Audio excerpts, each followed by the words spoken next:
भाग शब्दांच्या जाती हे पाहिलं, त्याची थोडीशी उजळणी पुन्हा एकदा करूया। सगळ्यात प्रथम आपण काय केलेलं, वाक्य लिहिलेलं। काय वाक्य होतं, वाचा।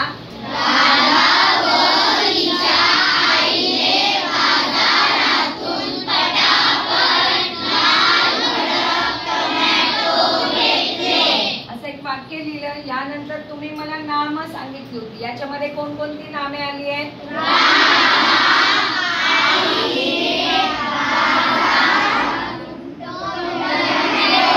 चार नाम आली आहेत, राधा, आई, बाजार, टोमॅटो, बरोबर।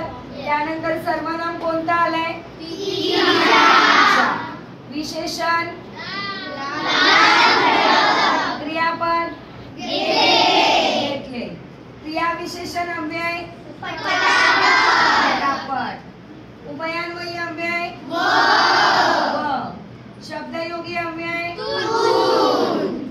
अशा पद्धतीने इथे वेगवेगळ्या प्रकारचे आपण शब्दांच्या जाती लिहिलेल्या आहेत।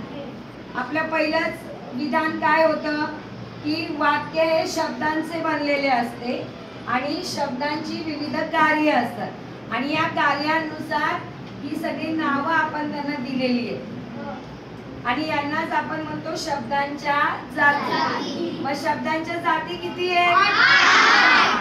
तिचे दोन भाग पडतात। कोणते दोन भाग? विकारी शब्द, विकारी शब्दांनाच आपण सव्यय पण म्हणतो आणि अविकारी शब्दांना आपण अव्यय। आता विकारी शब्दांमध्ये काय काय येतं?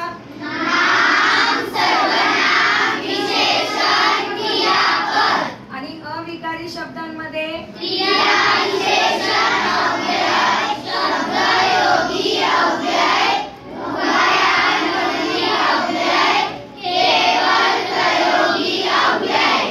आता यांना विकारी का म्हणायचं?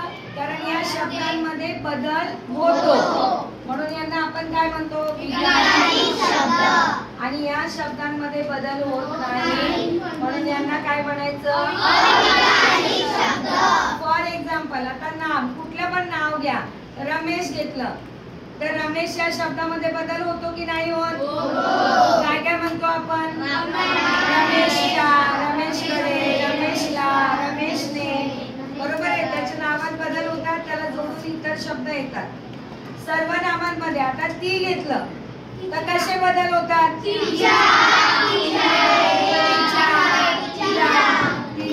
अशा पद्धतीने। विशेषणांमध्ये आता समजा काळा रंग घेतला, मग फुल म्हणायचं असेल तर आपण काय म्हणतो? काळे फुल। पिशव्या, नंतर फळी, बरोबर। म्हणजे काळा या शब्दात बदल झाले, काळे झालं, काळी झालं, काळ्या झालं, म्हणजे यात सुद्धा बदल होतात। क्रियापदांमध्ये पण बदल होतात। आपण वेगवेगळ्या क्रिया करतो, खाणे, नाचणे, गाणे, पण मग आपण नेहमी असंच म्हणतो का मी काल नाचणे? नाही म्हणत, आपण काय म्हणतो? मी काल नाचले किंवा मी काल नाचलो, म्हणजे यात बदल होतात म्हणून यांना काय म्हणतो आपण? शब्द। त्या उलट या शब्दांमध्ये बदल होत नाही। फॉर एक्झाम्पल क्रिया विशेषणाव्यय, इथे कुठलं आलंय? पटापट मध्ये पटापट्या, पटापटे असं होत नाही। पटापट हा शब्द पटापटच राहतो, वेगात, जोरात, हळूहळू, सावकाश, म्हणजे क्रिया विशेषण अव्ययांमध्ये बदल होत नाही।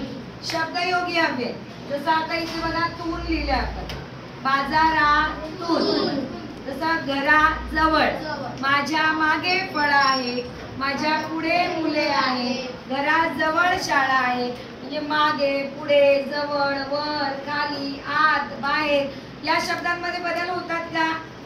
वरचं वऱ्या, वरी, वरे असं करतो का आपण? म्हणून शब्दयोगी अव्ययांना सुद्धा आपण काय म्हणतो? त्यानंतर उभयान्वयी अव्यय, जसे इथे व आहे त्या पद्धतीने व, आणि, किंवा, पण, परंतु, कारण, म्हणून असे जे शब्द आहेत या सगळ्या शब्दांचा अंतर्भाव कशात येतो? उभयान्वयी अव्ययांमध्ये। त्याच्यात कधी बदल होत नाही। आणि शेवटचे केवळ प्रयोगी अव्यय. आपण चटकन उद्गार काढतो आणि उद्गार काढताना जे शब्द वापरतो ते केवळ प्रयोगी अव्ययामध्ये येतात. म्हणजे एखादा मुलगा पडला तर आपण काय म्हणतो, अरे रे बिचारा पडला. पटकन समोर वाघ आला, मोठा साप दिसला, नाग दिसला, आपण म्हणतो अरे बापरे एवढा मोठा साप. किंवा एखादी गोष्ट नाही आवडली तर आपण म्हणतो शी मला नाही आवडली. किंवा एखादी गोष्ट नको आहे तर आपण म्हणतो छे छे मला नको. म्हणजे हे जे शब्द आहेत छे छे, शी, अरे वा, अरे बापरे, शाबास, या शब्दांचा अंतर्भाव केवळ प्रयोगी अव्ययांमध्ये होतो. आणि या शब्दांमध्ये बदल होतात का? म्हणून या शब्दांना काय म्हणायचं?